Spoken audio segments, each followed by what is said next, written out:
Nous voici en direct, Benjamin, quel bonheur. Salut Chantal. Donc, pour notre audience, je rappelle que ceci est la deuxième vidéo d'une série sur la finance décentralisée et que nous nous basons sur un magnifique PDF que Benjamin a créé pour présenter la finance décentralisée, on dit la DeFi. Benjamin, pour ceux qui arriveraient directement sur la vidéo numéro 2, est-ce que tu peux te présenter en quelques mots, un peu plus raccourci vu que tu t'es Ouais, déjà présenté la dernière fois?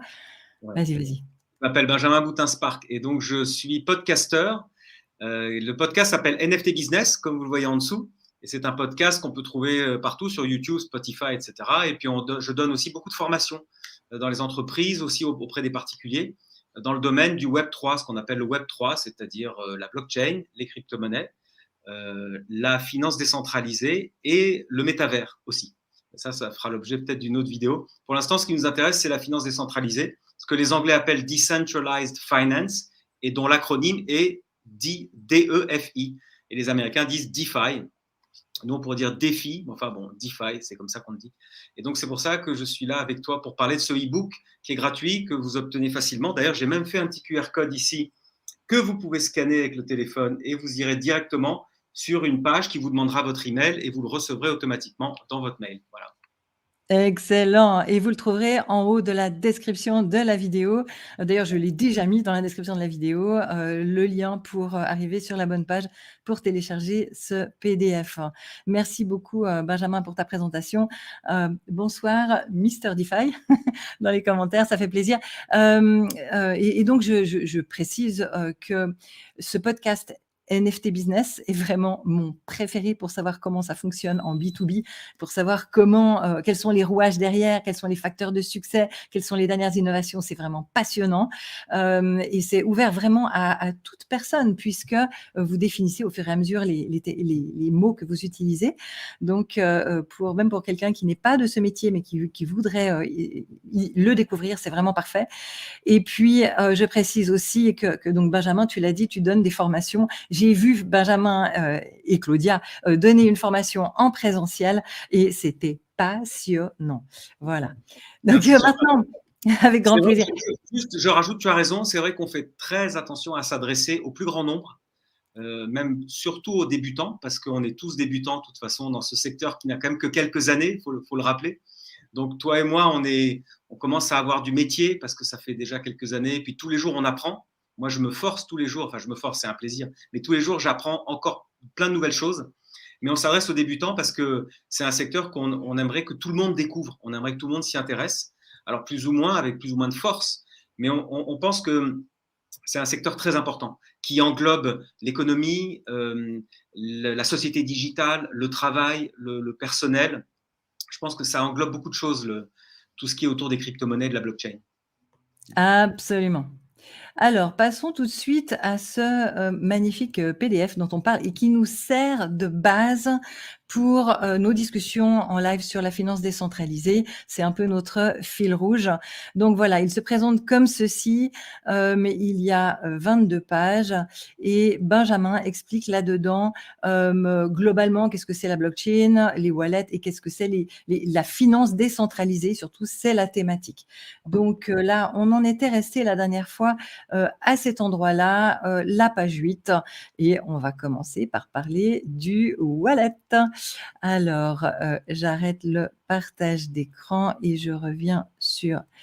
Voilà, nous allons maintenant parler du wallet. Alors, Benjamin sort un QR code. Voilà. Comme ça, vous scannez ça et vous arrivez sur une page qui vous permet d'entrer votre email et de recevoir tout de suite le e-book gratuit. Parfait. Et maintenant, parlons du wallet. Parce que si on veut faire de la finance décentralisée, eh bien, la clé, c'est d'être notre propre banque, hein, d'avoir accès nous-mêmes, pouvoir bouger l'argent nous-mêmes. Et donc, pour ça, il faut qu'on soit propriétaire. Et ben, ça, c'est un problème. Hein, comme on dit, monsieur et madame tout le monde ne veulent pas être propriétaires parce que ça les embête de s'occuper de leurs clés privées, d'être responsables eux-mêmes de leurs fonds.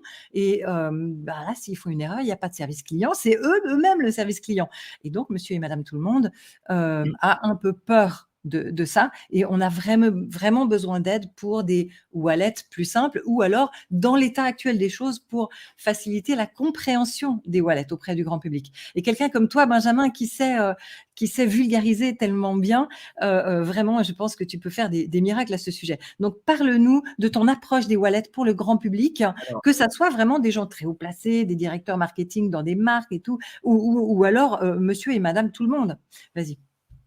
Alors, ce qui est contre-intuitif, c'est qu'on on est tous passés par là, tous ceux qui ont acheté de la crypto, comme nous, ou tous ceux qui vont acheter de la crypto, vont passer ou sont passés par une société qu'on appelle un exchange. Les Français disent ça, un échange. Un exchange, le plus connu, c'est Binance, et l'autre plus connu, c'est Coinbase, parce que c'est une entreprise cotée au Nasdaq. Et quand vous achetez des cryptos pour la première fois, vous envoyez un virement dans cette société vous achète des cryptos pour votre compte. Et puis, vous êtes tout content, vous ouvrez votre compte et vous voyez la crypto apparaître et vous dites « je suis possesseur de crypto ». Et en fait, non, vous n'êtes pas possesseur de la crypto. C'est bien la société Exchange qui la possède pour vous, un peu comme une banque. Et c'est pour ça qu'on appelle ça le cash digital. On dit que le Bitcoin, Ether, etc., on dit que les cryptos sont du cash digital parce que l'idée, c'est comme le cash, vous l'avez dans la poche, il est vraiment à vous. Si vous perdez votre cash dans la poche, vous n'appelez pas votre banque pour dire « j'ai perdu mon cash, remboursez-moi ». Et ben dans la crypto, c'est pareil, il vous faudrait détenir, idéalement, ce serait à vous de détenir vos cryptos vraiment vous-même avec la clé privée qui vous permet d'accéder au coffre-fort dans la blockchain qui détient vos cryptos et vos NFT. Et donc, pour accéder à ce coffre-fort qui doit être à vous, vous devez posséder une clé privée qui est matérialisée par un petit bout de logiciel qu'on appelle un wallet. Et en fait, d'ailleurs, Chantal, je pense que tu as remarqué comme le mot wallet, qui veut dire portefeuille, en fait, est assez mal choisi. On pourrait dire un trousseau de clés, pour être exact, en fait. Bien vu, le trousseau de clés. Ouais, tout à fait. Parce qu'en fait, dans votre petit logiciel, ce qu'on appelle un wallet, en fait, il n'y a pas grand-chose. Il y a le plus important qui est une clé. Et la clé, elle vous permet d'ouvrir un coffre qui est dans la blockchain. Et heureusement que ce coffre est dans la blockchain, parce que là, tout est sécurisé dans la blockchain.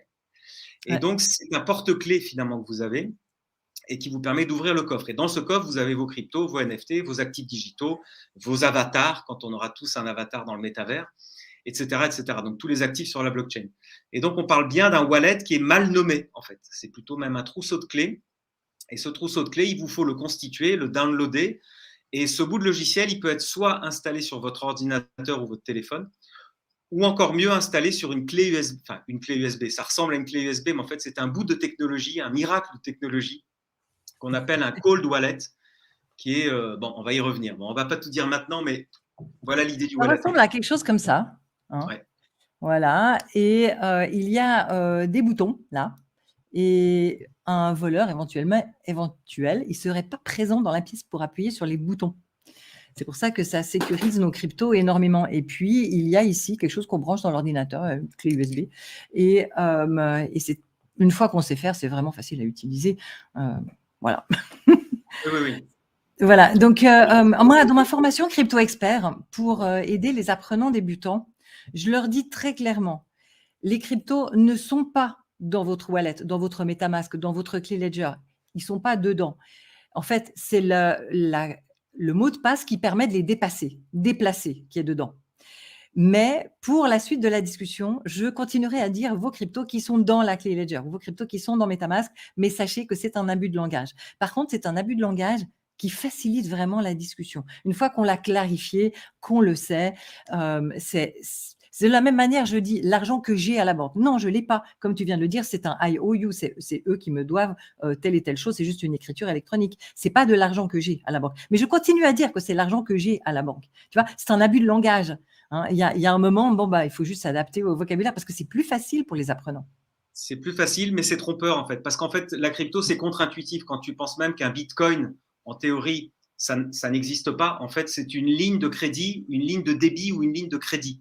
En fait, le Bitcoin, c'est on nous doit un Bitcoin ou on a un Bitcoin, enfin, ou on a reçu un Bitcoin de quelqu'un, mais en fait, ça ne se matérialise pas par une pièce même électronique en fait. Ça se matérialise par un échange en fait.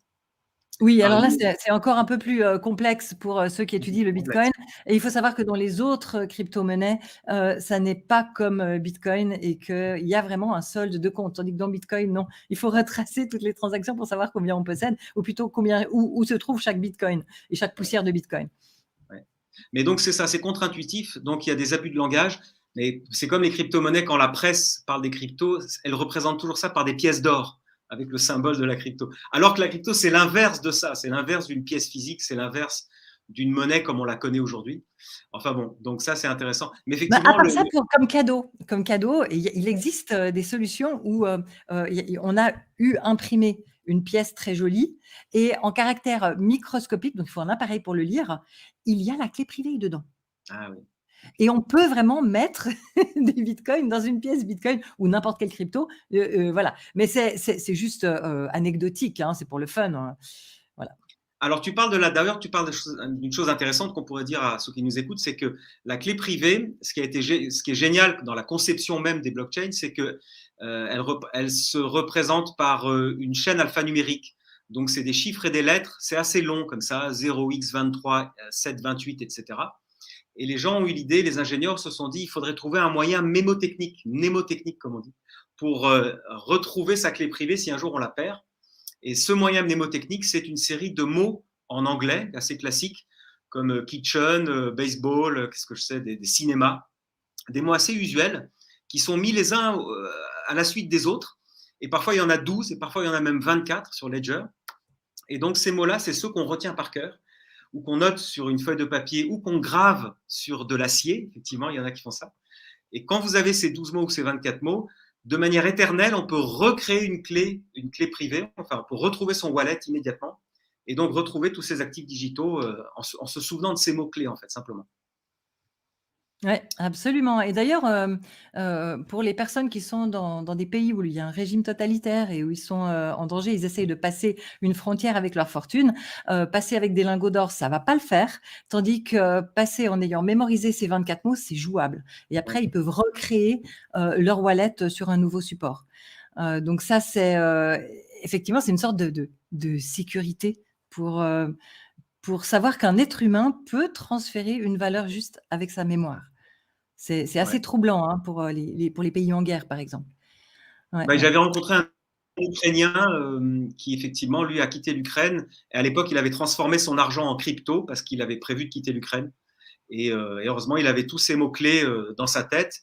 Et une fois arrivé en Belgique, je crois, donc il a pu réinstaller son wallet et retrouver toute sa crypto-monnaie. Et après, sa Excellent. crypto, l'idée, c'est que si on a besoin de euros, alors on change sa crypto en euros.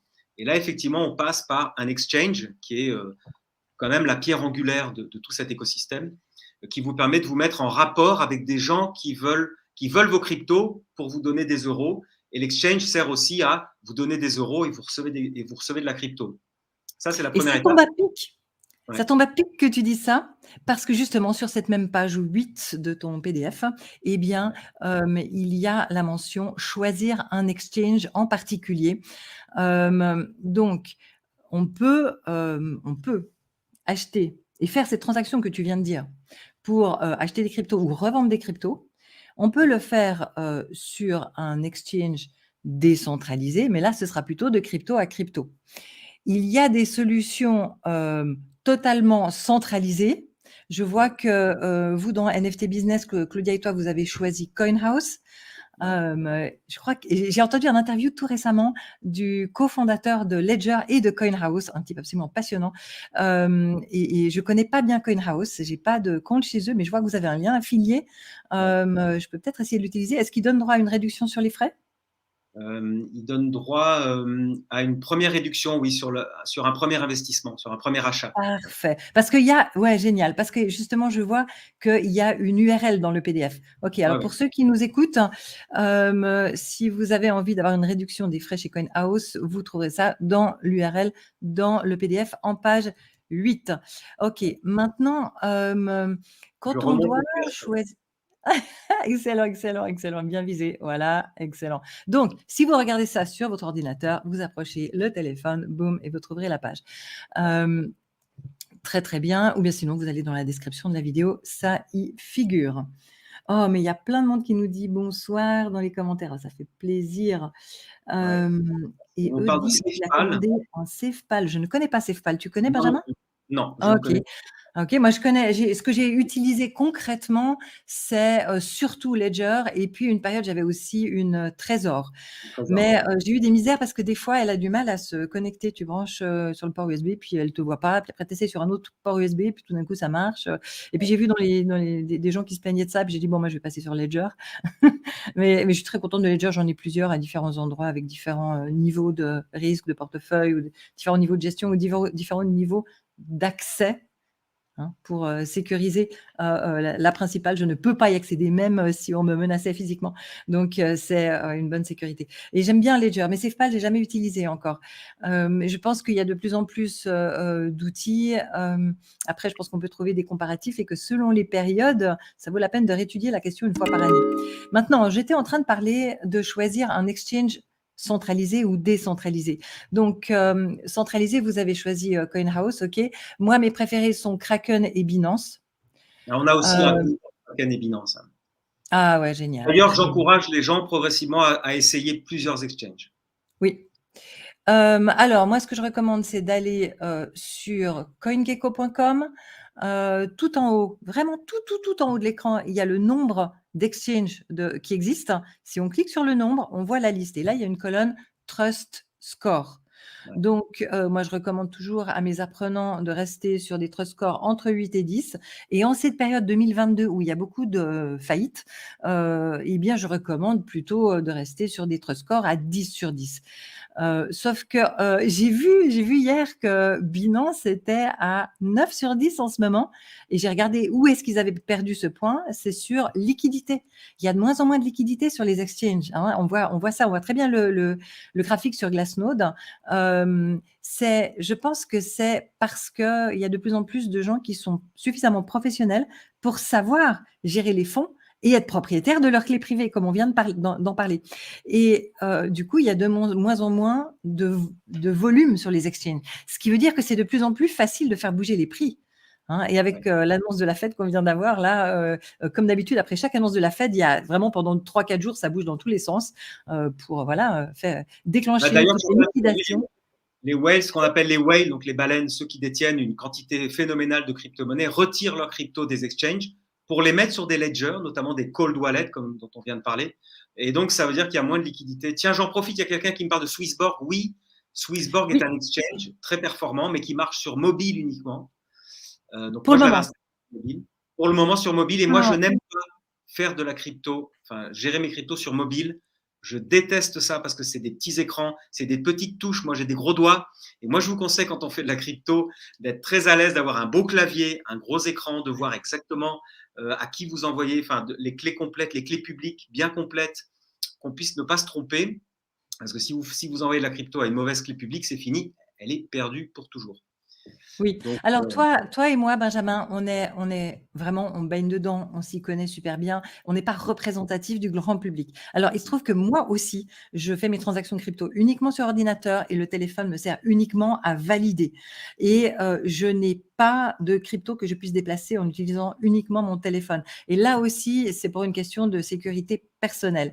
Par contre, le grand public préfère nettement le téléphone.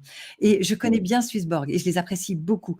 En fait, j'ai connu Swissborg lors d'un événement, je ne sais plus si c'était fin 2017 ou début 2018, un meet-up et après on est resté boire des verres à la fin. J'ai beaucoup aimé l'équipe, ils ont le bon mindset et ensuite, j'ai participé à l'ICO. Et ensuite, j'ai reçu mes CHSB, donc les tokens de Swissborg.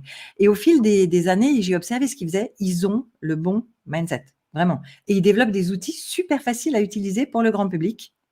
Et il y a différents statuts qui permettent, si on possède leur token, d'avoir des très bons rendements en pourcentage. Donc, quelqu'un qui veut faire de la DeFi et qui veut s'adresser à un endroit où il y a une centralisation, en fait, c'est de la CDFI, puisqu'ils utilisent des outils DeFi de finances décentralisées, mais eux-mêmes sont une entreprise centralisée qui prend les décisions et qui gère tout ça. Donc, si c'est le genre de choses qu'on préfère, parce que l'avantage, c'est qu'il y a un service client, et qu'ils ont quand même des bons pourcentages, eh bien, franchement, Swissborg, c'est une solution géniale pour le grand public.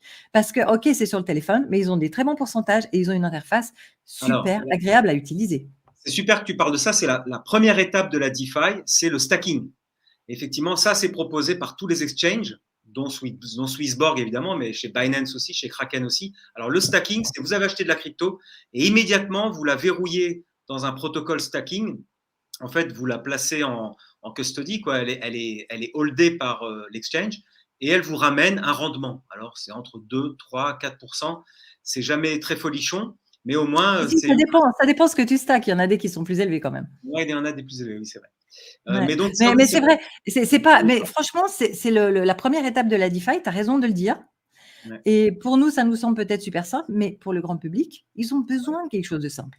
Ouais. Et moi, en fait, il se trouve qu'ils m'ont invité et il y a quelques jours, j'ai été dans leur bureau, on s'est réunis, on a parlé de ce qu'ils allaient faire à l'avenir et vraiment, ils sont en train de lancer des trucs, mais magnifiques. Moi, je suis très enthousiaste au sujet de Swissborg. Il y a aussi Mon Pèlerin avec leur Bridge Wallet qui est pas mal décentralisé. Et l'avantage avec Swissborg et Mon Pèlerin, c'est qu'ils sont soumis à la loi suisse. Ce sont des entreprises suisses validées par la FINMA. C'est l'équivalent de l'AMF en Suisse. Après, les comptes peuvent être quelque part en Europe, OK, mais l'entreprise est gérée par la loi suisse. Et ça veut dire qu'elle n'est pas soumise aux caprices réglementaires excessifs de l'Europe ou des États-Unis. Et ça, c'est un sacré atout. Ouais, ouais, Parce elles qu'avec sont- la loi MiCA et tout ça, on verra. La loi MiCA, la réglementation comme ce qu'on appelle MiCA est plutôt là pour rassurer les professionnels du secteur et c'est même plutôt bon pour booster la crypto. En fait, Chantal, tu as bien compris, nous qui sommes des puristes de la décentralisation, on va perdre en décentralisation, mais on va gagner en adoption massive parce que la réglementation va encourager les entreprises et les banques à investir ce secteur. D'ailleurs, tu as vu, il y a maintenant un sondage qui est parti, enfin, il y a des études maintenant qui viennent de partout qui disent que 3/4 des banques vont proposer de la crypto-monnaie l'année prochaine. Ça a l'air d'être vraiment assez spectaculaire parce qu'en fait, il y a une demande du public qui est très forte. Rappelons l'inflation, il s'est passé des choses incroyables cette semaine. L'inflation en eurozone est à 10,7%. Plus de 10%. Donc que les gens comprennent bien, ça veut dire 10%, vous perdez 10% de pouvoir d'achat. Parce que parfois les gens disent, mais je perds 10% de mon argent, je ne perds pas 10% de mon argent. Non, non, 10 000 euros resteront 10 000 euros. Mais 10 000 euros l'année prochaine vous permettront d'acheter beaucoup moins de choses qu'aujourd'hui. Vous permettront d'acheter 10% de moins de choses. Et dans 5 ans, si ça reste à 10%, ce que je crois, ça veut dire que la moitié de votre argent, enfin, avec votre argent, vous pourrez acheter que la moitié des choses que vous pourriez acheter aujourd'hui. Donc, c'est considérable. Si aujourd'hui, vous pouvez acheter une voiture avec 10 000 euros, dans 5 ans, vous pourrez acheter un vélo, en fait. Donc, on parle bien de ça. Donc, c'est pour ça qu'on vous dit, mettez votre argent d'une part à l'abri, parce que la crise financière fait que les banques pourraient séquestrer votre argent. Une partie de l'argent pourrait être pris par les banques, clairement. Hein, ça, c'est déjà arrivé, ça arrivera encore. Et puis, faites des rendements. Il faut que votre argent fasse des petits. Il faut qu'il y ait des rendements à 10, 12, 15%. C'est possible dans la DeFi, de manière assez stable, on va dire. Et puis préparez-vous pour le prochain bull run. C'est ce que fait Chantal aussi. Et elle a raison, on se prépare tous pour le prochain bull run. Ça va être exceptionnel. On ne sait pas si c'est 1 an, 2 ans, 3 ans. A priori, 2024, c'est certain. Mais le bull run va être phénoménal. Il va y avoir un afflux de monde, il va y avoir un afflux d'argent. N'oubliez pas que les baby boomers vont quitter définitivement les entreprises et vont céder leur argent. Il va y avoir un transfert de richesse énorme dans les 3-4 ans qui viennent vers la génération, la mienne, la tienne, Chantal, et puis après la génération juste en dessous de la nôtre. Et tous ces gens-là, qu'est-ce qu'ils vont acheter? Ils ne vont pas acheter du platinum et de l'or. Hein. Ils vont acheter des actions au Nasdaq, toujours, et ils vont acheter de la crypto-monnaie, c'est évident. Oui, et les banques et les gouvernements, actuellement, qu'est-ce qu'ils achètent discrètement? Du gold, l'or est sous-évalué en ce moment, du Bitcoin et du Ethereum. Et on peut acheter de l'or au format crypto. Hein. Et si on reste crypto, ça ne déclenche pas d'événement fiscal. Donc, ça s'appelle Pax Gold, P-A-X-G, géré par Paxos, hein, la même entreprise qui fait le BUSD, très solide. Et eux, alors, contrairement à beaucoup d'autres solutions basées sur l'or, eux détiennent réellement les lingots. Et il y a même une astuce où tu peux donner ton numéro 0x machin chose de ton wallet et ils vont te dire dans quel lingot concret, le numéro de série du lingot du coffre, se trouvent tes Pax Gold. Donc, c'est vraiment identifié, en fait. Chaque Pax Gold correspond à un morceau d'un vrai lingot.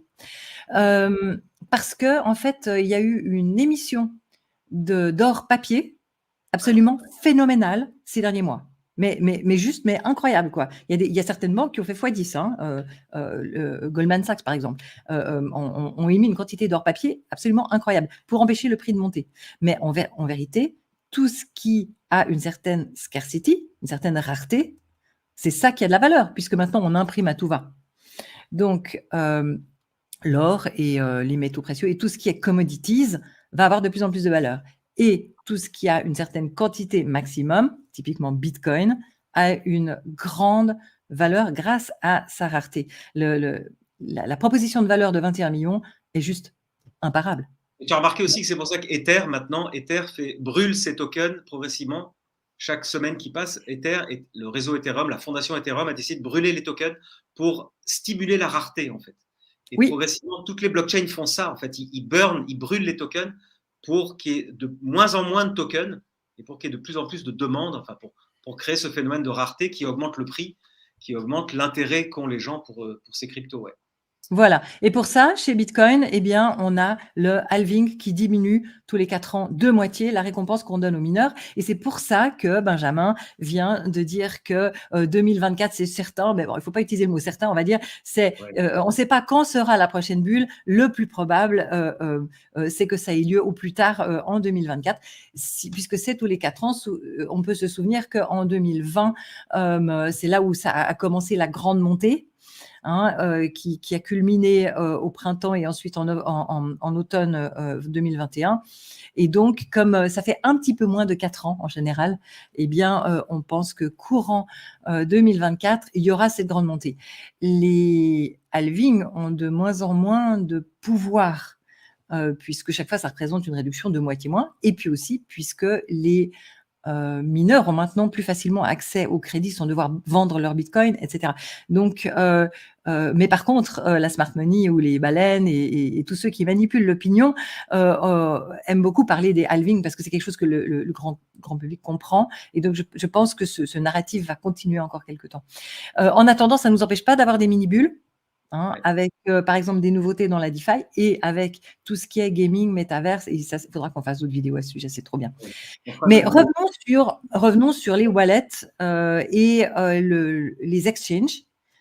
Donc, je vais juste. Alors, d'ailleurs, j'entale pour dire que lundi prochain, le 7 novembre à 18h, je fais un workshop wallet d'1h30. Donc, si ça vous intéresse. Parle-nous de ton workshop wallet. C'est quoi de quoi tu vas parler lors de cet événement? Donc, je fais un Zoom, donc ça s'appelle un webinaire. Donc, je suis en direct lundi à 18h par Zoom. Tous ceux qui sont intéressés, il y a un prix de 60 €. Et pendant 1h30, je leur montre comment justement on transfère de la crypto de votre exchange vers un MetaMask, de votre exchange vers un Ledger. J'explique comment on fait un swap. Donc, on va sur Uniswap. Je leur montrerai comment on achète une crypto avec une autre, en fait, comment on échange les cryptos. Je leur montrerai comment on achète un NFT aussi, forcément. C'est toujours intéressant parce qu'on utilise MetaMask pour ça. Et puis, je répondrai aux questions et j'expliquerai aussi le principe des clés privées, clés publiques, de la seed phrase, donc cette fameuse phrase de mots, cet ensemble de mots qui vous permet de récupérer toujours votre clé privée. Voilà, j'explore un peu tout ça et je fais ça en direct pour que les gens puissent me poser des questions. Et concrètement, j'irai sur mon exchange, un de mes exchanges, parce que j'en ai plein, et je ferai un petit échange de 100 €, 100 $ en crypto. On verra Bitcoin ou Ethereum, on verra. Et je leur montrerai comment avec la Ledger, donc cette clé que tu as montrée, qui ressemble à une clé USB, mais qui n'a rien à voir avec une clé USB. Entendons-nous bien, Ledger, c'est de la très haute technologie. C'est de la technologie des cartes à puce. Donc, c'est ultra chiffré. Il y a du chiffrement partout. C'est vraiment un bijou de technologie, la clé Ledger. Ouais. Et d'ailleurs, j'en profite, il y a un auditeur qui s'appelle Greg qui nous dit que Ledger a intégré le géant Binance. On pourra faire du DCA en sécurité. Alors, le DCA, j'en parle dans le e-book. Peut-être que j'avance un peu. DCA, ça veut dire Dollar Cost Average. Et c'est cette possibilité, c'est cette suggestion qu'on vous fait. Au lieu de mettre all-in, c'est-à-dire vous avez 1 000 €, au lieu de mettre 1 000 € tout de suite en Bitcoin ou en Ether, là, demain matin, mettez plutôt 150 ou 200 € chaque semaine, comme ça, progressivement. Et ça vous fait un prix d'entrée dans la crypto qui est différent à chaque fois. Parfois trop haut, parfois trop bas. Trop bas, c'est bien, mais trop bon. Et en fait, à force de faire comme ça, vous lissez le prix d'entrée. Mais ça, tu connais bien aussi, Chantal. Excellent et ça a fait ses preuves vraiment, tout Magnifique. simplement parce que les périodes de marché baissier durent plus longtemps chronologiquement que les périodes de pointe.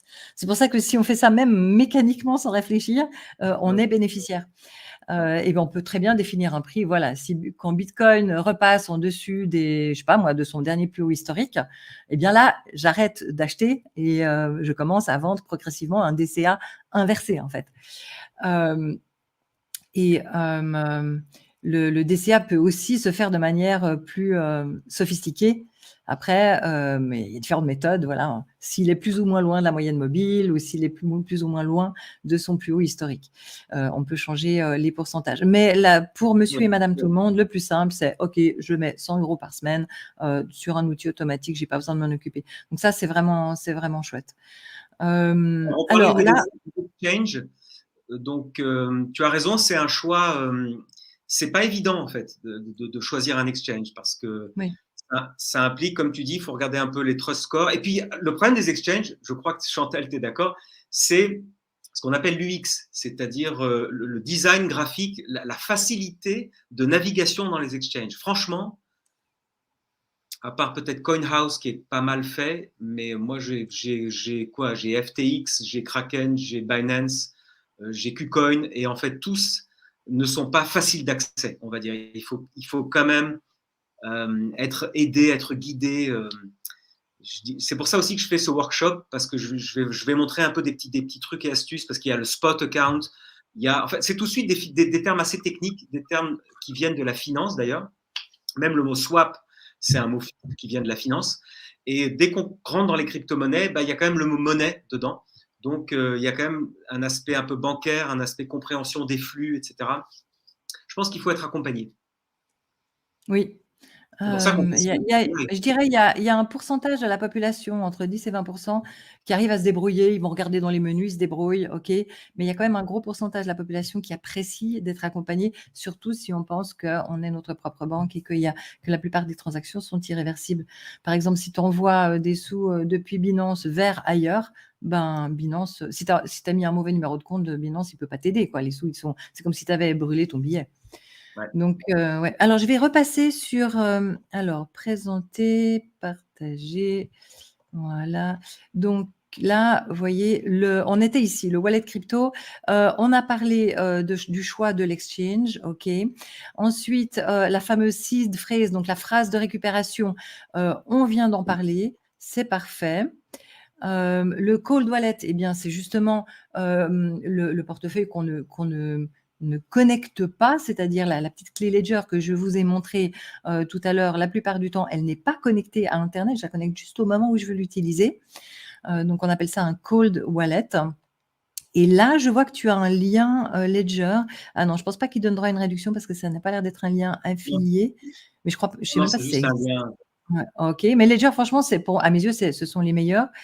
Ensuite, alors la blockchain Ethereum. Je crois qu'il faut qu'on parle de la blockchain Ethereum parce que pour la finance décentralisée, elle est la reine. Donc j'arrête le Ouais. partage, parlons de la blockchain Ethereum. Qu'est-ce que tu Ouais, peux moi, nous je fais dire, Benjamin? alors, de manière très imagée, j'essaie de trouver des images fortes. Et en fait, pour moi, Bitcoin et Ethereum, c'est comme le PC 1982, tu vois, le premier ordinateur à papa, et le PC actuel, le laptop avec Windows, etc. Donc pour moi, Bitcoin, c'est vraiment le PC 1984. C'était, tu sais, l'écran vert. On avait un gros ordinateur avec une tour, on avait un écran vert avec plein de lignes de code. C'était assez barbare, mais ça marchait très bien. C'était très robuste et ça faisait des très bons calculs. Pour moi, ça, c'est Bitcoin. On lui demande juste d'être robuste, de ne pas être graphique, de ne pas être joli, de ne pas proposer 1000 choses, de proposer qu'une seule chose, d'échanger un peu de valeur, quoi, ou beaucoup de valeur en tout cas. Et puis Oui, pour moi, et alors, Ethereum, pause, juste avant que tu parles d'Ethereum. Maintenant, par-dessus Bitcoin, il y a Lightning Network qui permet de faire des tas de transactions faciles et rapides sans payer quasiment zéro de frais de transaction. Et il y a des wallets qui utilisent ces outils et qui sont faciles à utiliser. Mais les volumes sont minuscules par rapport à Ethereum.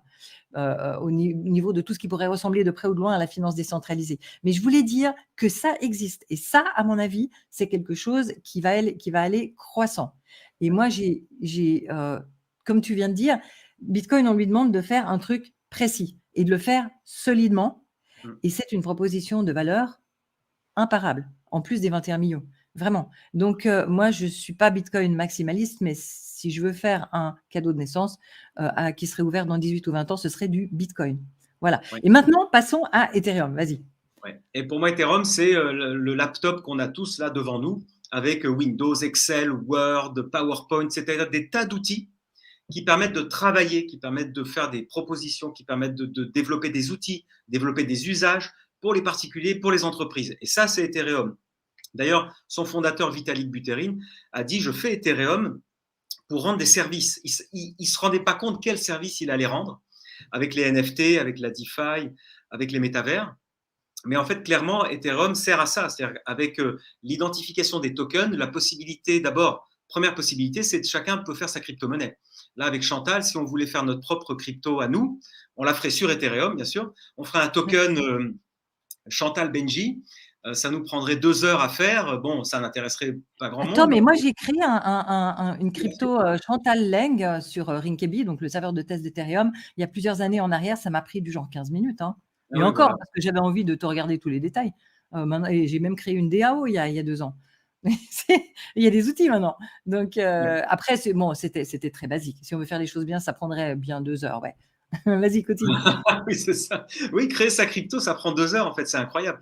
On l'a fait sur Ether. Et puis, alors en revanche, ce qui est très long et très compliqué, c'est de la faire connaître et d'apporter de la liquidité et qu'elle ait des usages et qu'elle ait derrière des fondamentaux, quoi, on va dire. Mais enfin, techniquement, oui. Créer, et en fait, moi, je demande souvent aux projets qui me contactent, je leur demande, mais pourquoi vous avez besoin d'une crypto ? Pourquoi vous n'utiliseriez pas une crypto qui existe déjà, comme, je sais pas, Polygon, par exemple, qui a très peu de frais de transaction, et là, on reste dans l'écosystème Ethereum, donc moi, ça me convient bien. Et la réponse que j'ai souvent, bon, souvent, c'est pour pouvoir faire une levée de fonds. Donc là, du coup, ça ne m'intéresse pas du tout. Mais si c'est pour apporter des fonctionnalités supplémentaires, là, ça devient intéressant. Parce que si tu construis, je ne sais pas moi, ton application météo par-dessus l'application du téléphone ou par-dessus Windows, comme l'exemple que tu viens de donner, tu n'as pas besoin de redévelopper Windows, ok, mais tu as besoin de développer tes fonctionnalités à toi. Donc, si on crée une crypto en du genre 2 heures de temps, comme on vient de le dire, on n'a pas encore mis les fonctionnalités dedans. On crée une crypto standard, copier-coller de quelque chose qui existe déjà. Donc, finalement, ça n'a aucun intérêt. Ce qui est intéressant, c'est justement de développer des nouvelles fonctionnalités. Et là, il faut des professionnels très qualifiés pour créer les smart contracts qui vont permettre de faire ça. Donc, si vous voyez quelqu'un qui vient de créer une crypto, eh bien, il y a le beurre et l'argent du beurre. OK, ça peut être un truc tout simple, copier-coller, ou alors ça peut être un truc très sophistiqué avec des nouvelles fonctionnalités et des vraies innovations. Donc, je ne veux pas qu'on critique les créateurs de crypto. Hein. Il y en a des qui sont vraiment top. Voilà. Mais t'as raison. Moi, je parle toujours de ça. Ouais. Ça s'appelle un écosystème. Il y a du hardware, il y a un OS, en l'occurrence iOS, mais sinon c'est Android pour les Samsung, etc. Et puis sur cet iOS, il y a des applications, Waze, Instagram, etc. Et puis sur Instagram, il y a des photos, et sur ces photos, il y a des commentaires, et sur ces commentaires, il y a des likes. Et en fait, vous ajoutez des couches de technologies successives. Ethereum, c'est ça, c'est exactement pareil. Il y a un socle technologique, il y a une blockchain très performante, et là-dessus, on va construire de la crypto, donc on peut faire tout plein de crypto là-dessus. Et après, on peut faire des crypto-monnaies donc uniques, donc ce qu'on appelle les NFT, qui sont des tokens identifiables avec des numéros bien précis, comme un numéro de série, on va dire, comme ça on peut le tracer. Et puis grâce aux NFT, on peut faire de la finance décentralisée, puis là-dessus on peut faire des métavers, des avatars, etc., etc. On ajoute des couches de technologie et on bâtit un écosystème. Et si vous allez sur CoinGecko, très intéressant, vous regardez, d'ailleurs il vaut mieux aller sur 360.com, pardon, coin360.com, donc COIN 360, et vous regardez des graphes, et on voit que le Bitcoin, c'est 40% de la valorisation de toutes les crypto-monnaies. On voit qu'Ether, c'est 25%, je crois, et on voit tout l'écosystème Ethereum, et dans l'écosystème Ethereum, il y a des stablecoins très puissants, il y a des gros projets comme Decentraland, il y a des tokens dans tous les domaines, il y a toute la DeFi, 80% de la DeFi est sur Ethereum. Ça commence à bouger un peu maintenant avec Solana et avec Avalanche, etc. Mais l'écosystème Ethereum est considérable. Ouais, ben voilà, Coin 360, exactement. Et ben tu vois, il y a alors BTC, c'est donc 40, la dominance 40%, voilà, donc 40% du marché total des cryptos. On voit ETH et en dessous et à droite d'ETH, on voit Ethereum Token. avec l'USDC, qui est le plus gros stablecoin. Et puis en dessous, on voit le Shiba, le DAI, le Matic, le Uniswap, le WBTC, etc., etc. Et donc tout ça, c'est tous les tokens qui sont bâtis sur Ethereum. En fait, c'est considérable. Cet écosystème est incroyable. Il génère la totale, la TVL, la total value locked dans Ethereum est énorme. Ouais. Donc Ouais. c'est une différence fondamentale en fait. Ethereum a lancé le business d'entreprise avec la crypto.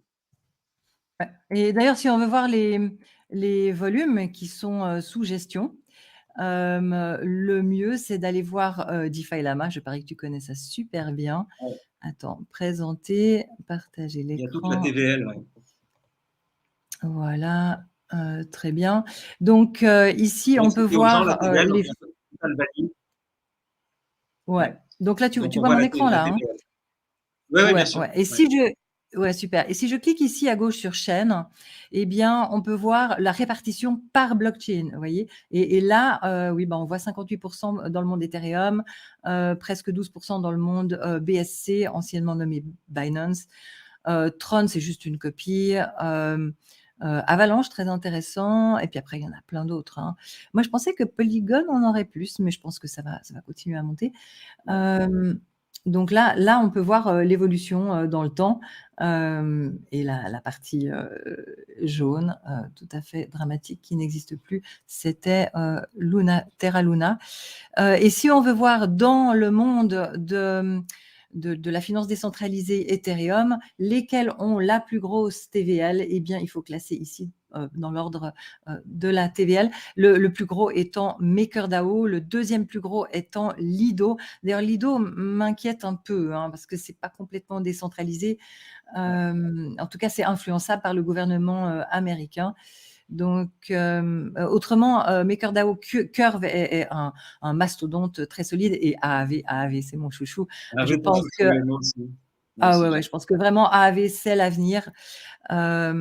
Et après Convex, ça c'est encore une partie de Curve, Uniswap. Ouais. Donc après, il y en a plein. Curve, c'est vraiment le plus solide, le plus réputé, et AAV, c'est le plus innovant, et il est très, très, très solide.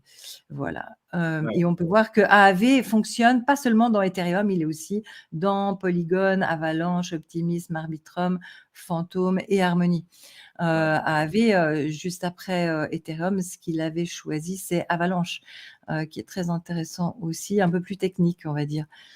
Voilà, donc j'arrête le partage, mais vraiment DeFi Lama, DeFi2LAMA.com, c'est une ressource très intéressante quand on veut observer la finance décentralisée. Et les montants qu'on voit ici, ce ne sont pas les market cap, ce n'est pas la capitalisation, non, c'est la quantité de fonds sous gestion. Et le B veut dire billion, c'est-à-dire milliards de dollars. Voilà. Et si on regarde l'ensemble de la finance décentralisée, on peut voir que nous étions montés à l'époque jusqu'à 200 milliards de dollars, et qu'actuellement nous sommes à 62 milliards de dollars parce qu'on est en période de bear market. Voilà, j'arrête le partage. Malgré le bear market, on est sur des niveaux par rapport à 2020. Ouais. En 2020, ça n'existait pas en fait. Ouais. On est sur des niveaux à 40 milliards, 50 milliards de dollars, ce qui est juste en 2 ans avoir créé une nouvelle finance en 18 mois qui génère 40 milliards d'argent qui est bloqué dans ces contrats, dans ces smart contracts. C'est juste incroyable. Mais jamais personne n'aurait imaginé ça, ne serait-ce qu'il y a quelques années. Personne n'aurait pu imaginer ça. Donc, bien sûr, il y a des institutionnels. D'ailleurs, tu parlais des États. Donc, on a vu que EDF en France, Électricité de France, avait des nœuds sur Ethereum. Donc, on peut dire que l'État français, parce que l'État possède EDF, on peut dire que l'État français est déjà validateur dans Ethereum. Tu parlais du contrôle de l'État. Tu sais que tu as vu que les blocs, on est à 70% des blocs d'Ethereum qui sont validés par les autorités américaines. Ouais. Non, mais je pense qu'on va trouver des solutions pour ça. Ça nous éloigne beaucoup trop de l'idée d'origine. Et du coup, si on ne trouve pas de solution par rapport à cette centralisation due à la compliance, eh bien, Ethereum va perdre son attrait. Alors oui et non, c'est une bonne question que tu poses. Moi, je me la pose là tous les jours, je pense à ça.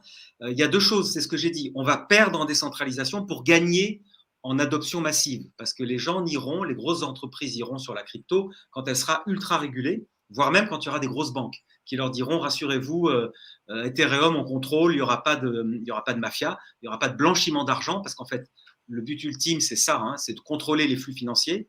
Et au Ouais. final, aujourd'hui, les flux financiers sont déjà ultra contrôlés de toute façon.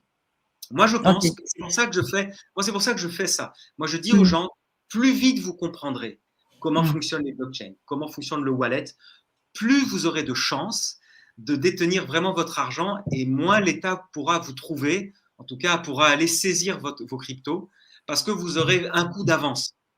Et Mm. croyez-moi, l'État, ils ont, pour l'instant, les politiques, et les banques centrales ont beaucoup de retard. Donc, plus tôt vous prendrez de l'avance, plus tôt vous aurez possibilité de protéger votre épargne et de la faire fructifier, mais réellement cette fois. Donc, Ouais. c'est un pari sur l'avenir, mais moi, je sais que ce pari, il sera gagnant pour nous, pour tous ceux qui auront pris les devants et qui auront compris. Parce que des Ouais. wallets, on peut en ouvrir 15 par jour, on peut en ouvrir 15 par minute. Ouais. Et en attendant, le jour où l'État vous dira pour ouvrir un wallet, il faudra envoyer sa carte d'identité, ça, c'est dans 10 ans. Moi, je pense que c'est dans 10 ans. En attendant, il y aura eu encore un bull run, il y aura eu encore un transfert gigantesque de richesse. Et c'est maintenant qu'il faut se saisir de ça. Il faut être prêt, quoi. Il faut être prêt pour que dans un an, 2 ans maximum, tout cet argent déferle. Et c'est à nous de le capter et pas aux États. Parce que sinon, c'est les États et surtout les grandes banques, les Lehman Brothers, non, ils sont plus là. Mais JP Morgan, BlackRock, tous ces gros instituts financiers, c'est eux qui veulent capter cette richesse-là. Et c'est Oui. pas à eux de la capter, c'est à nous, à nous tous. Oui. Et vraiment, ceux qui travaillent dans le monde de la finance décentralisée ont une noble mission, c'est de répartir cette nouvelle richesse de manière un peu plus équitable que la richesse actuelle qui profite à ceux qui sont proches de l'imprimante à billets. Oui, Moi, oui, je oui, vois, c'est je pas vois ce pour problème de ça. décentralisation aussi. Alors, pardon? Oui. Non, pardon, je disais nous, c'est pas forcément dans le but de s'enrichir. Il faut savoir que la finance décentralisée va nous permettre de nous prêter de l'argent entre particuliers. Donc, ce que je veux dire, c'est qu'il va y avoir un empowerment, il va y avoir un pouvoir qui va arriver dans la société civile qui va être unique au monde. Oui. Jamais dans l'histoire de l'humanité, on aura eu, nous, citoyens, un pouvoir considérable de manipuler de la monnaie, plein de monnaie, de prêter à des particuliers pour qu'ils s'achètent des voitures, de se prêter de l'argent, donc d'emprunter aussi, d'avoir des rendements sur de l'argent qu'on a prêté. Tout ça va être énorme, ça va être un événement mondial très important. Alors, c'est quelque chose qu'on peut déjà faire avec les banques, mais la différence avec la finance décentralisée, c'est qu'on pourra le faire en one-to-one entre particuliers qu'on ne connaît pas. Et du coup, grâce au code de la DeFi, ça donne la confiance. Et du coup, on n'a plus besoin des intermédiaires comme les banques. C'est vraiment ça qui est important à comprendre. Après, ce problème de centralisation ou pas, c'est un peu une course de vitesse entre ceux qui veulent légiférer et contrôler un maximum et avoir du pouvoir et capter un maximum de valeur et faire de l'imposition là-dessus, etc. Et ceux qui veulent garder leur liberté. La planète est grande. Il y a différents pays. Il y aura toujours moyen de fonctionner de manière libre quelque part dans le monde. Mais quand on est citoyen d'un pays, on doit correspondre aux règles de ce pays. C'est très important. Sinon, on a une vie de merde, franchement. Pardon pour le mot. Et notre famille risque d'en pâtir aussi. Moi, je vois ça non seulement comme une course de vitesse, mais comme une sorte de mur de feu. Ceux qui sont capables d'interagir directement avec le protocole, par exemple des développeurs, seront capables de faire toutes les transactions qu'ils veulent. Ceux qui ont besoin d'une interface graphique facilitée, eh bien, c'est là-dessus que le gouvernement a le contrôle et eux devront se plier aux règles de leur pays. On peut comparer ça avec le Web 2, avec l'Internet. Il y a le Deep Web et le Dark Web. Donc, il y a ceux qui vendent de la drogue, des armes, etc. Et qui font des tas de choses illégales. Mais il y a aussi ceux qui vont dans le Deep Web, c'est-à-dire celui qui n'est pas méchant, qui est juste non référencé. Ils y vont avec des outils spéciaux et vous ne trouverez jamais ce genre d'URL sur Google. Mais ça sauve des vies. Je veux dire, quelqu'un qui veut organiser une manifestation contre un gouvernement totalitaire, ou alors qui veut prendre un rendez-vous amoureux parce qu'ils sont homosexuels dans un pays où c'est passible de la peine de mort, ces gens-là, ils ont besoin du deep web. Et de la même manière que dans le futur, je pense que pour faire des transactions en one-to-one à un endroit où c'est interdit par un régime qui a mis trop d'interdictions, momentanément, hein, je reviendrai sur le terme momentanément, eh bien, si on sait interagir directement avec le protocole, si on a des outils pour ça, eh bien, là, on a une vraie liberté, quel que soit le pays dans lequel on est. Mais le grand public, non, il n'aura pas cette liberté. Tu me Et fais je voudrais penser préciser encore, attends, juste avant que tu interviennes, je voulais juste finir avec le mot momentanément. Souviens-toi la loi Adopi, ou je ne sais plus comment ça s'appelait en France, où il n'y avait pas le droit de télécharger de la musique. Et en fait, la loi était tellement mal faite par rapport aux vrais besoins de la population que finalement tout le monde se retrouve. Enfin, il y avait un énorme pourcentage de la population qui était en situation illégale et passible d'amende. Et évidemment, ils ont dû revenir en arrière et trouver d'autres solutions pour rémunérer les auteurs. Donc là, même s'ils y vont trop fort, par exemple avec leur loi MiCA ou autre, eh ben, en fait, ils gèrent non pas l'avenir des crypto-monnaies, non, ils gèrent leur capacité d'interaction avec les crypto-monnaies. Donc, c'est eux qui se tirent une balle dans le pied. Et leur population va en souffrir momentanément, mais ensuite, ça va revenir en arrière. Voilà. Excuse-moi, vas-y. Comment tu voulais réagir à ce que j'ai dit? Non, ça me fait penser à ce qu'a fait Justin Trudeau, le Premier ministre au Canada, quand il y a eu les marches de la liberté. Donc les gens ne voulaient pas se faire vacciner. Pour vous dire que protéger sa vie privée, c'est pas parce qu'on veut vendre des armes ou de la drogue. Protéger sa vie privée, c'est par exemple quand on veut pas se faire vacciner, une 3e dose, une 4e dose, une 5e dose. Je ne m'engage pas, à chacun son jugement. Mais le gouvernement Justin Trudeau n'a pas respecté ces gens-là et a saisi les comptes bancaires des gens qui manifestaient contre la vaccination obligatoire. Et à ce Et moment-là, alors, là ils ont où c'est utilisé la crypto-monnaie pour. Ah, pardon. Oui, oui, ils ont utilisé la crypto parce que les Ouais. comptes bancaires étaient saisis. Exactement, c'est ce qui s'est passé. Et en fait, il faut préciser pour ceux qui ont suivi ça en live avec les gens du terrain et avec les drones, c'était pas du tout les mêmes infos que ce qui passait sur la télé officielle. Et les gens, les camionneurs qui étaient là, hein, qui bloquaient les rues, enfin non, ils étaient très sages, ils étaient sur le côté. Ouais. Et après un certain temps, ils ont même cessé de klaxonner pour suivre les règles. Mais eux, ils témoignaient, je suis vacciné. Je suis pour la liberté vaccinale, mais je suis vaccinée. Et ce qui est dingue, c'est que le gouvernement a fait saisir pas seulement l'argent qui leur était envoyé, mais aussi les comptes en banque, non pas des manifestants sur place, mais les comptes en banque de ceux qui avaient fait un versement, tout simplement, pour les soutenir. Et là, la communauté Bitcoin a été réactive et a fait envoyer des fonds de cette manière-là. Ouais, ça, c'est vraiment chouette. Oh, c'est chou, Yachine 787 qui m'écrit Chantal, on t'aime. Oh, merci. C'est vrai que c'est pas évident hein, pour nous. Tu es d'accord, Benjamin? Quand on communique avec le public, finalement, on est seul devant un écran. Hein. Ouais. Alors bon, ça va, moi j'ai même mes enfants et tout, et beaucoup d'amour autour de moi, mais j'apprécie les commentaires positifs de notre. Tu as une belle communauté parce que tu as construit ta communauté aussi, Chantal. Tu donnes beaucoup. Tu donnes beaucoup d'abord. Une communauté, c'est on donne beaucoup et après on reçoit éventuellement, mais là, toi, tu reçois. Mais tu as d'abord beaucoup donné. Moi, c'est ce que je fais aussi dans le podcast. On fait ça bénévolement. Hein. Personne ne nous paye pour ça, de toute façon. Donc, à un moment donné, après, on cherche aussi à faire des produits pour recevoir aussi un peu de financement pour continuer notre combat. Mais je pense qu'on est vraiment dans un combat, on y croit. Toi et moi, on croit qu'on peut changer la société, enfin que ce système blockchain va changer la société, pour autant que les gens s'en emparent et le fassent avant les autres, parce que sinon, c'est les autres qui vont s'emparer de tous ces outils. Et nous, après, une fois de plus, on sera des pions dans le système. Donc l'idée, c'est d'être acteur du système. Et comme tu disais, la DeFi, la finance décentralisée, quand vous arrivez à interagir, et c'est pas simple au début, évidemment, il faut comprendre le mécanisme, c'est des briques comme des Lego qui s'emboîtent comme ça, mais c'est tellement enrichissant intellectuellement, c'est enrichissant aussi dans le porte-monnaie, parce que c'est des beaux rendements, et on comprend tout l'écosystème blockchain, on comprend tout des cryptos, et après, on peut aussi se préparer au prochain bull run, et on peut mieux constituer son portefeuille d'ailleurs. En fait, ça donne une vision 360, une vision, on dézoome, une vision en hauteur de tout l'écosystème. C'est vraiment magique pour ça, la DeFi. Oui, absolument. Alors là, je propose qu'on passe au point suivant. Oui. On l'avait déjà abordé, donc on va le faire peut-être de manière plus résumée. Tac, partagé.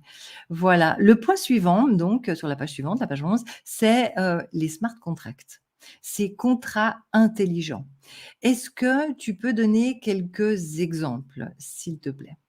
Oui, bah, je disais que Ethereum, c'est comme un laptop computer qu'on a sur les genoux et qui fait tourner des logiciels comme Word, Excel, etc. Le smart contract, c'est le logiciel, entre guillemets, c'est le logiciel de la blockchain Ethereum. Donc la blockchain Ethereum, c'est l'ordinateur et le smart contract, c'est le logiciel. Et dans un logiciel, on le code et on dit au logiciel ce qu'il veut qu'il fasse, ce qu'on veut qu'il fasse. Donc le plus simple, le smart contract le plus simple, c'est un logiciel à exécution automatique. Donc on est artiste, par exemple, moi je vends une œuvre d'art en JPEG, une œuvre digitale, j'en veux un Ether, donc je vais coder un smart contract qui va dire, pour avoir cette image-là, il faut m'envoyer un Ether sur mon wallet. Et si quelqu'un envoie un Ether, le smart contract va envoyer l'image sur le wallet de l'acheteur. Donc ça, c'est vraiment la base du smart contract. Après, on peut le coder de manière extrêmement complexe, mais on peut coder pour faire effectivement du service financier. On peut dire au smart contract, si tu mets 3 Ethers, alors je peux t'en prêter 2, et la personne qui m'en prête 2, alors elle peut en récupérer un ici, etc. etc. On peut faire un produit financier. Donc les smart contracts, c'est aussi des produits d'assurance. C'est aussi, on peut faire des tokens, on peut créer des sociétés en smart contract, on peut faire des DAO en smart contract. DAO, c'est une association d'individus qui vont être gérés par un code smart contract qui va dire bah, pour faire un vote, il faut avoir un token pour voter. S'il y a 50%, s'il y a 51%, alors la motion est adoptée, etc. etc. Voilà, j'ai résumé très vite le smart contract. Excellent, et j'en ajouterai un que j'aime beaucoup, c'est un smart contract qui gère, une assurance, où l'agriculteur a souscrit, et si Météo France annonce qu'il n'a pas plu à tel endroit pendant, X semaines, alors automatiquement l'agriculteur recevra l'indemnisation, à cause de la sécheresse. Et maintenant, s'il te plaît, Benjamin, définis quelle est la différence entre un smart contract et une DApp. Alors une DApp, c'est Decentralized Application. Alors les DApp sont, la DApp la plus célèbre au départ, c'était Uniswap qui permettait de faire un swap de tokens. Donc le principe d'une DApp, à la base, c'est vraiment de faire un swap. C'est d'échanger de l'Ether contre du Mana, par exemple, ou de l'Ether contre de l'USDC, par exemple, un stablecoin, ou de l'Ether contre n'importe quelle crypto qui est a priori dans l'écosystème Ethereum, et il y en a plein. Donc ça, c'est DApp, Decentralized Application. Donc c'est une application décentralisée parce qu'elle n'est pas gérée par une entreprise. Elle est gérée par un smart contract, justement. Et ce smart contract, il est codé pour tourner de manière ad vitam aeternam. D'ailleurs, c'est ça qui est dingue. C'est que ces smart contracts de finances décentralisées, ils tournent tout le temps sur la blockchain et ils ne sont plus gérés par les humains. Donc, limite, vous pourriez, vous, faire un smart contract de finance, et puis vous partez dans la nature, vous l'oubliez, en fait, et le smart contract poursuit sa vie tranquillement. Et les gens peuvent interagir, changer des tokens, etc., utiliser ce smart contract dans une DApp. Alors, la DApp, la Decentralized Application, a un site web, évidemment, qui vous permet d'interagir avec le smart contract. Et c'est là où les DApp, Uniswap, par exemple, a fait un site web qui est extrêmement simplifié, très épuré. On met juste le token qu'on veut, qu'on a, et le token qu'on veut échanger contre celui qu'on a, quoi, en fait. Donc, c'est vraiment très simple. Ça, c'est le principe d'une DApp, et toute la finance décentralisée est bâtie sur des DApp et des multiples DApp. D'ailleurs, après, on rentre dans le détail, mais on utilise une DApp pour aller sur une autre, puis aller une autre, et les DApp sont reliées entre elles par des tokens et des échanges de tokens. Mais là, on rentre dans la tambouille de la DeFi que j'explore un petit peu dans le e-book. J'explore ça, les pools de liquidité. Bon, on ne rentre pas encore là-dedans, mais ça, c'est une DApp qui fonctionne avec des smart contracts. Smart contract très mal nommé, Chantal, puisque ce n'est ni smart et ce n'est pas un contrat. Oui, c'est pas très smart dans le sens qu'il a vraiment besoin d'un déclencheur. Il a besoin d'un déclencheur, puis il est codé, il exécute automatiquement ce qu'on lui dit de faire, en fait. C'est juste un robot qui exécute ce qu'on lui dit de faire, et c'est pas un contrat parce que les deux n'ont pas, il n'y a pas un consentement mutuel. Disons que c'est plutôt une offre de service qu'on propose au public, et le public va dire oui, j'accepte, ou pas. Oui, tout à fait. Alors, pour illustrer, ce que tu viens, d'exprimer, donc je montre ici, Uniswap. Hein. Ouais, voilà. Donc, il suffit de ici cliquer sur relier pour connecter son wallet, hein, le portefeuille dont on parlait tout à l'heure. Et ensuite, ici, on choisit, on veut échanger quoi contre quoi, hein, on sélectionne, et ça permet de faire le swap dont tu parlais tout à l'heure. Et donc, Uniswap a un token. Donc, si on regarde le token Uniswap ici sur la page CoinGecko et qu'on clique sur l'Explorer Etherscan, qu'est-ce qu'on voit? On voit le smart contract ici. Alors d'abord, on arrive ici, mais si on clique sur l'onglet, en fait, si je vais en haut, on arrive là-dessus. Hein. Si on clique sur l'onglet contract, eh bien, on peut aller lire le code du contrat. Donc, une des différences, donc tu as très bien expliqué qu'est-ce que c'est une DApp. Hein. J'ajouterais juste qu'une DApp est une collection de smart contracts. Et généralement, il y en a plusieurs. Donc ici, on peut voir le code source, hein, du smart contract. On peut voir l'audit, on peut voir le code de création, c'est un peu compliqué. Il y a aussi des outils pour nous aider à le lire, parce que du coup, il nous explique à quoi sert chaque portion, et on peut simplement l'ouvrir pour comprendre tout ce qui est dans comme commande ou comme utilisation du smart contract. Voilà. Oui, alors, parce que dans le DAP, là, on fait de l'éducation, donc on parle des concepts simples. Et Ouais. une DApp, c'est évidemment beaucoup plus qu'un site web. C'est, comme tu dis, une succession de smart contracts, donc Oui. de propositions de swap. Mais il y a aussi des pools de liquidité. Si on rentre vraiment dans le dur, on va dire, alors il y a possibilité de constituer des pools et après d'avoir un token qui vous certifie que vous avez abondé dans cette pool.